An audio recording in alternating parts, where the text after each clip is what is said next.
American businessman and cheerleading pioneer Jeff Webb died on March 19th, 2026, at the age of 76. He was best known for founding the Universal Cheerleading Association in 1974. The creation of Varsity Spirit, which grew into a multi-billion-dollar enterprise, and his role as founder and president of the International Cheer Union, the world governing body of cheerleading, which achieved full recognition by the International Olympic Committee in 2021.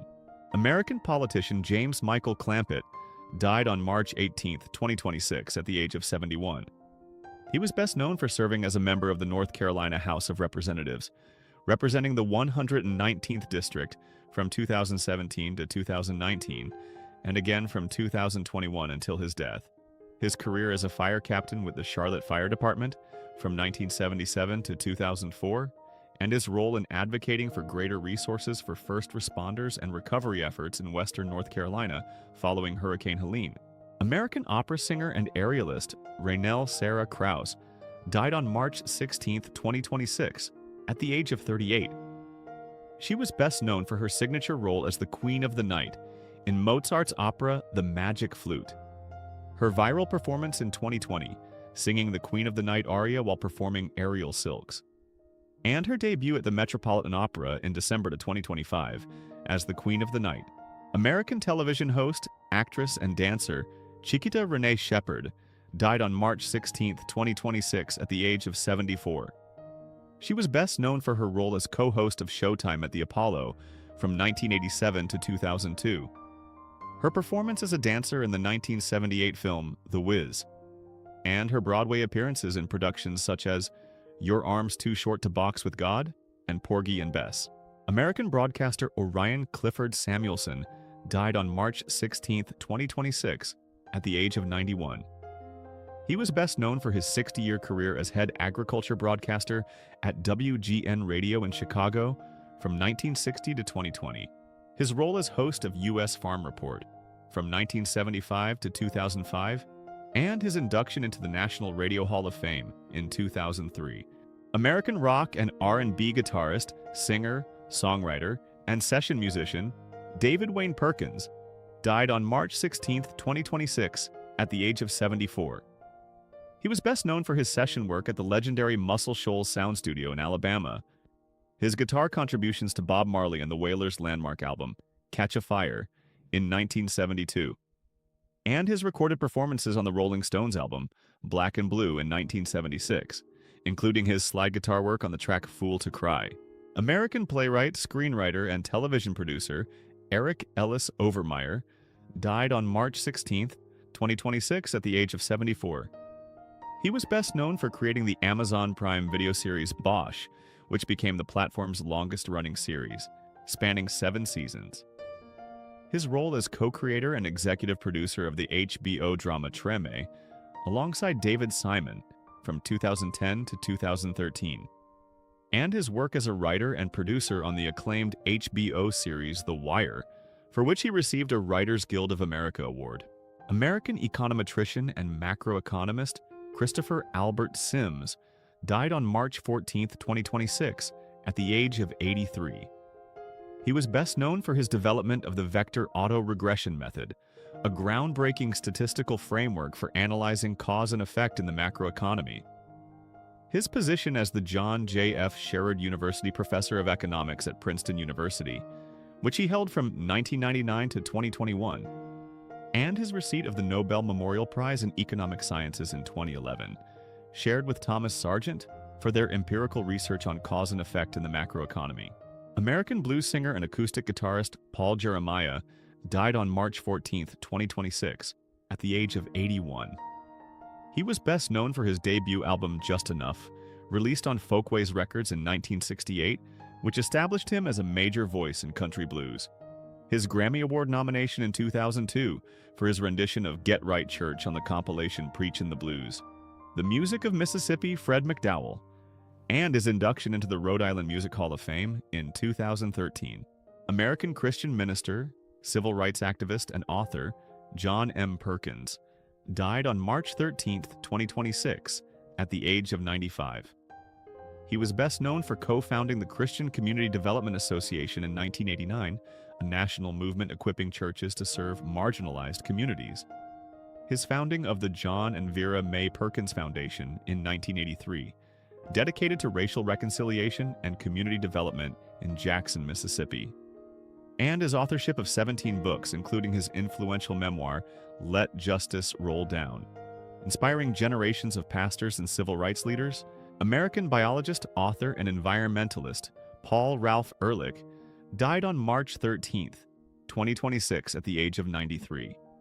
He was best known for his landmark 1968 book, The Population Bomb, co-authored with his wife Anne Ehrlich, which warned of global famine and resource depletion due to overpopulation. His groundbreaking 1964 paper on coevolution, co-authored with botanist Peter Raven, which introduced the concept as a major subdiscipline of biology. And his decades as the Bing Professor of Population Studies at Stanford University, where he also led the establishment of the Jasper Ridge Biological Preserve. American television news anchor Ernie Anastos died on March 12, 2026 at the age of 82. He was best known for his 11-year tenure as anchor of Eyewitness News at WABC-TV in New York, beginning in 1978. His distinction as the first Greek-American to anchor a major market television newscast in the United States, and his receipt of more than 30 Emmy Awards and nominations throughout his career, including a Lifetime Achievement Emmy Award and an Edward R. Murrow Award for Excellence in Writing. American singer Tommy DiCarlo died on March 9, 2026 at the age of 60. He was best known for his role as lead vocalist of the classic rock band Boston, which he joined in 2007 after bandleader Tom Schultz discovered his vocal tribute to the band's late original singer, Brad Delp, posted on MySpace. His nearly 20 years of touring with Boston, including their contribution to the 2013 studio album Life, Love, and Hope, and his formation of the band DiCarlo alongside his son, Tommy DiCarlo Jr., which released the album Lightning Strikes Twice in 2020. American Air Force officer and public official Alexander Porter Butterfield died on March 9, 2026 at the age of 99. He was best known for his role as deputy assistant to President Richard Nixon from 1969 to 1973. His pivotal testimony before the Senate Watergate Committee on July 16, 1973, in which he revealed the existence of Nixon's secret White House taping system, and his service as administrator of the Federal Aviation Administration from 1973 to 1975. American political consultant, presidential advisor, and newspaper editor David Arthur Keene died on March 8, 2026 at the age of 80. He was best known for his nearly three-decade tenure as chairman of the American Conservative Union from 1984 to 2011, during which he grew the Conservative Political Action Conference from a few hundred attendees to over 11,000. His service as president of the National Rifle Association from 2011 to 2013, and his role as opinion editor and editor-at-large of the Washington Times beginning in 2013. American musician and keyboardist August Edmund George Meyer Jr. died on March 7, 2026, at the age of 85. He was best known for co-founding the Sir Douglas Quintet in 1964, whose signature hit She's About a Mover became a classic of the Tex-Mex rock genre. His role as a founding member of the Texas Tornado supergroup in 1989, alongside Doug Sahm, Freddie Fender, and Flaco Jimenez. And his distinctive Vox organ sound, which helped define and popularize the Tex-Mex rock sound across the United States and beyond. American singer, songwriter, and musician Joseph Allen Country Joe McDonald died on March 7, 2026, at the age of 84. He was best known for co-founding the psychedelic folk rock group Country Joe and the Fish in 1965, alongside guitarist Barry Melton. His landmark anti-Vietnam War protest song, I Feel Like I'm Fixin' to Die Rag, written in 1965 and featured on the band's 1967 album of the same name, and his legendary solo performance of the song at the 1969 Woodstock Festival, which was captured in the 1970 documentary film Woodstock and became one of the defining moments of the counterculture era. American marine biologist, science educator, and National Geographic explorer Tierney Michelle Thiss died on March 6, 2026 at the age of 59. She was best known for her pioneering research on the giant ocean sunfish, which she began studying in 2000, and which led to her being named a National Geographic Emerging Explorer in 2004. Her two TED Talks, Swim with the Giant Sunfish and The Secret Life of Plankton, which brought ocean science to global audiences, and her work as director of the National Geographic documentary series Strange Days on Planet Earth, and as science editor for The Shape of Life. American talent manager, film and television producer, and entertainment executive Sanford Wernick died on March 5, 2026, at the age of 86. He was best known for his decades-long role as the personal manager of Adam Sandler, whom he signed as a client at the age of 22, before Sandler's debut on Saturday Night Live.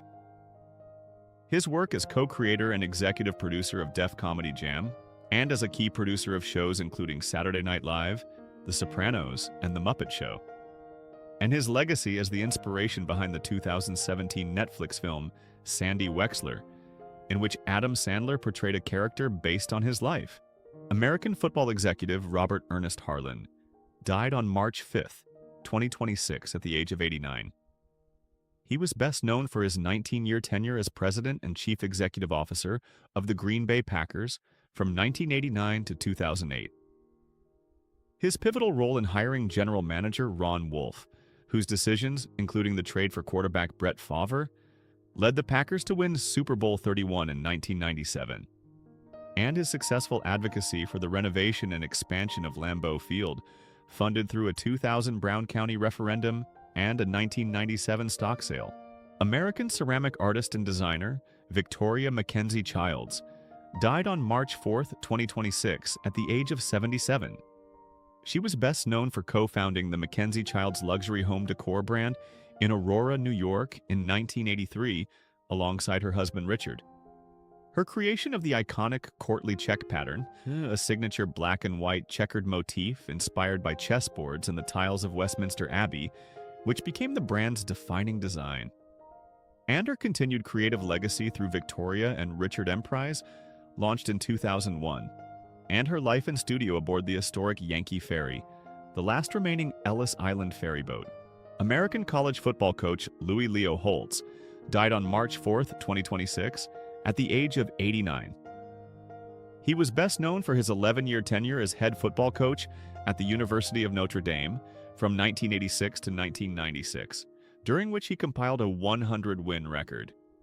His undefeated 1988 national championship season with Notre Dame, finishing 12-0 with a victory over West Virginia in the Fiesta Bowl, and his historic distinction as the only college football coach to lead 6 different programs to bowl games, amassing 249 career wins across his coaching career.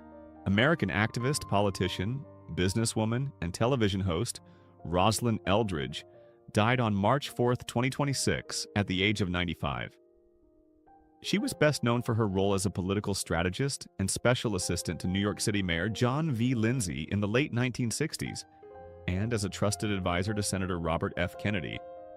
Her 12-year tenure representing Manhattan's Upper West Side on the New York City Council from 1989 to 2001, and her co-founding of the anti-Vietnam War Dump Johnson movement, alongside fellow activists including Bella Abzug, which sought to challenge President Lyndon B. Johnson's war policies. American blues guitarist, singer-songwriter, and storyteller Roy Allen Bookbinder died on March 3, 2026, at the age of 82. He was best known for his close mentorship under blues and gospel legend Reverend Gary Davis, with whom he toured as a student and companion, beginning in 1966. His debut album, Travelin' Man, released on Adelphi Records in the early 1970s, which earned a rare 5-star review from Downbeat magazine. And his 1992 album, Hillbilly Blues Cats, named one of the 10 most essential acoustic guitar albums of that year, alongside Eric Clapton's Unplugged and Neil Young's Harvest Moon.